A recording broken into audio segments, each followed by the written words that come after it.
জাহান্নাম বছরে 2টা নিঃশ্বাস ছাড়ে। কয়টা নিঃশ্বাস?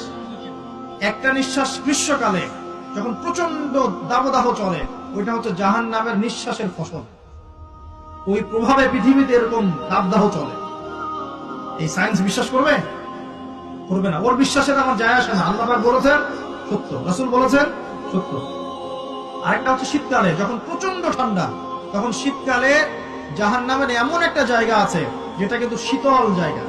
জাহান্নামের পুরো জায়গাটাই কিন্তু আগুন নয়, এমনও জায়গা আছে যেটা কি খুব শীতল। ওই শীতল অংশ শ্বাস ছাড়লে এই যে পৃথিবীতে এই শীতের একটা প্রভাব চলে আসে, প্রচন্ড ঠান্ডা শৈত্যপ্রবাহ চলে আসে। এটা হয়তো অনেকে বিশ্বাস করবে না, মনে করবে যে ধর্মান্ধ কথাবার্তা। হাদিসে আছে নবী সাল্লাল্লাহু আলাইহি ওয়াসাল্লাম বলেছেন, কে সত্যবাদী? এই পুরো সভ্যতার রাসূল সাল্লাল্লাহু আলাইহি ওয়াসাল্লাম। এই বিশ্বের সমস্ত মানুষ সত্যবাদী বেশি না আল্লাহ রাসূল বেশি সত্যবাদী? বাস, আর কোনো দরকার আছে কথা?